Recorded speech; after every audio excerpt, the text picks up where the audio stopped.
Satrix. See that guy way in the back?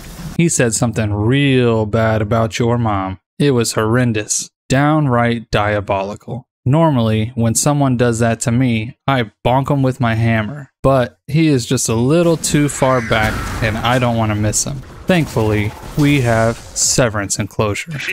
With Severance Enclosure, we can just eliminate this probably innocent party in the front of the mob, and due to Newton's fourth law of motion, any object that explodes will explode nearby explodable objects until nothing is left to explode. We will easily murder the entire room, but most importantly, that jackass who said something about your mom.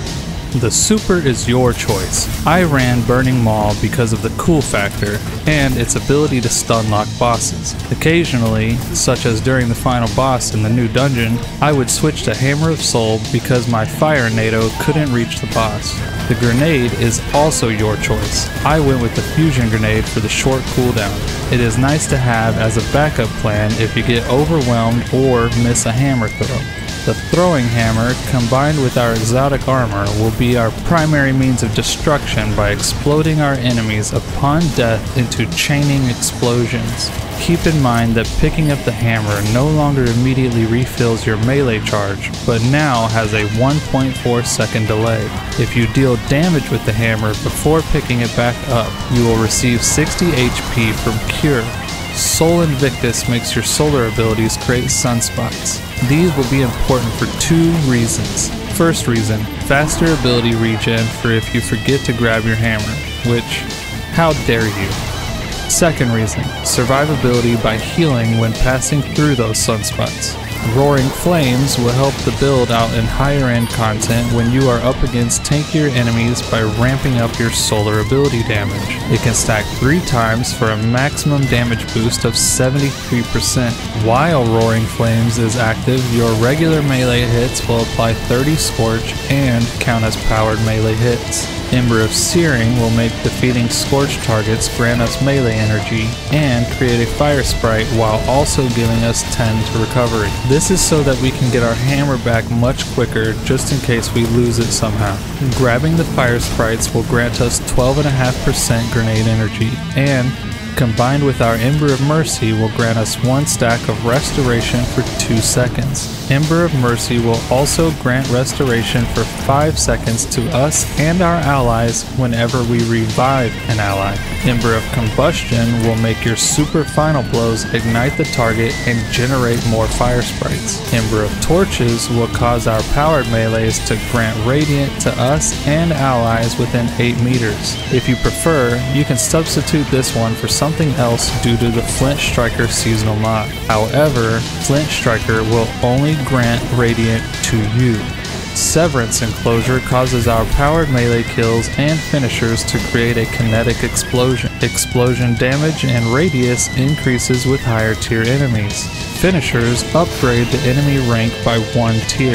So, finishing a rank and file enemy will do the same damage as an elite that was killed with a powered melee. Starting this season, any enemies that are killed by the Severance Explosion will also generate a Severance Explosion themselves.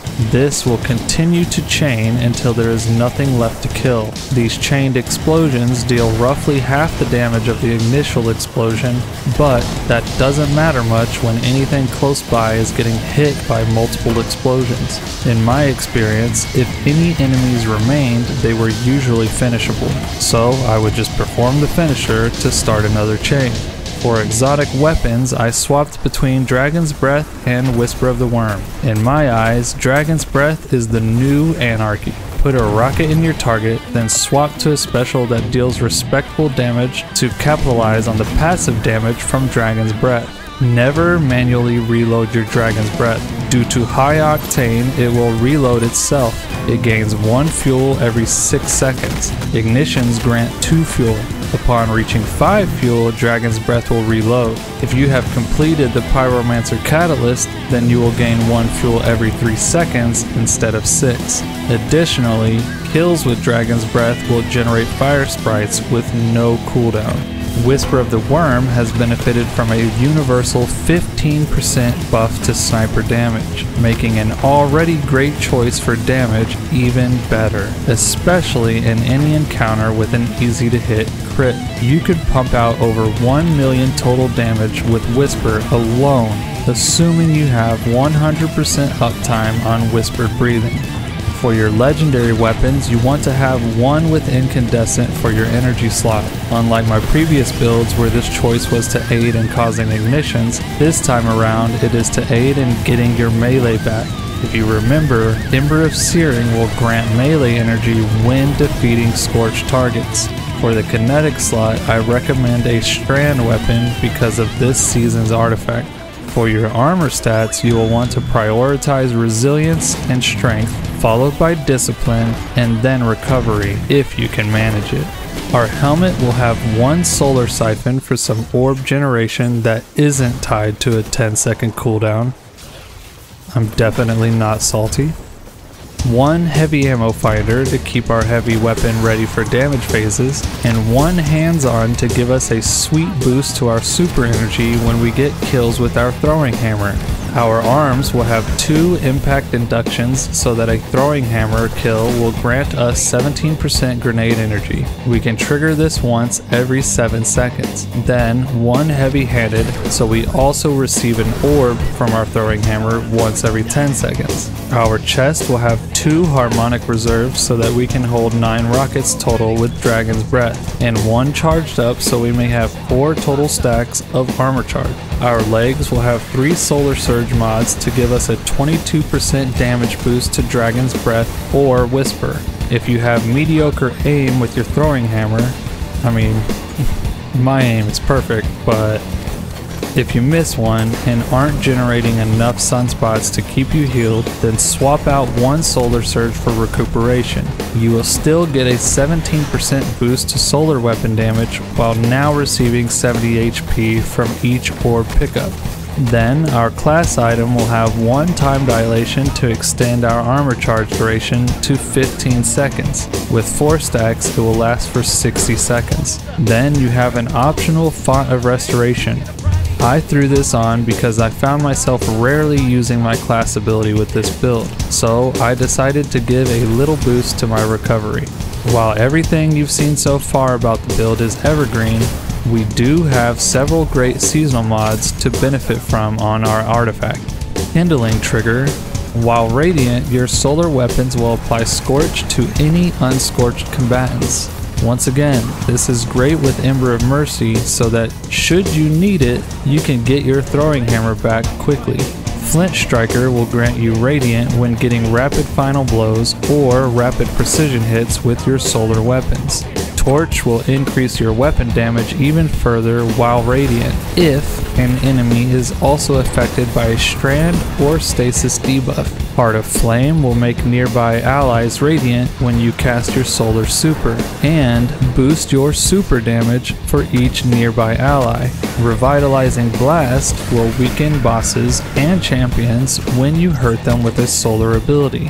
Rays of Precision will make your solar precision final blows ignite the target if you are radiant. These next 3 are also very good to combine with the build if you run a strand weapon in your kinetic slot. Flame Fiber and Freeze combines solar strand mods or solar stasis mods into a single mod. Unraveling Orbs will grant unraveling rounds to your strand weapons upon orb pickup, which in turn will enable you to trigger the torch damage buff on your own. Horde Shuttle will occasionally spawn a threadling when damaging an unraveled target, so that's just free damage.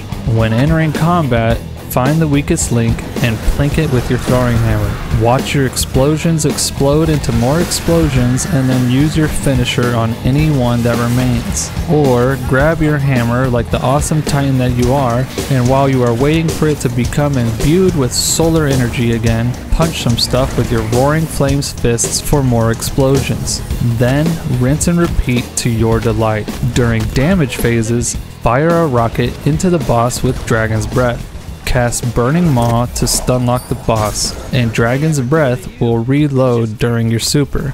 When your super runs out, fire another rocket. Now switch to your strand weapon while grabbing any orbs around you. Shoot the boss to apply unraveling rounds, then switch to your energy weapon and damage the boss until Dragon's Breath is reloaded once again. Then repeat this cycle until the damage phase is over or the boss is dead. Remember, your sources of healing are sunspots, orbs, and Font of Restoration.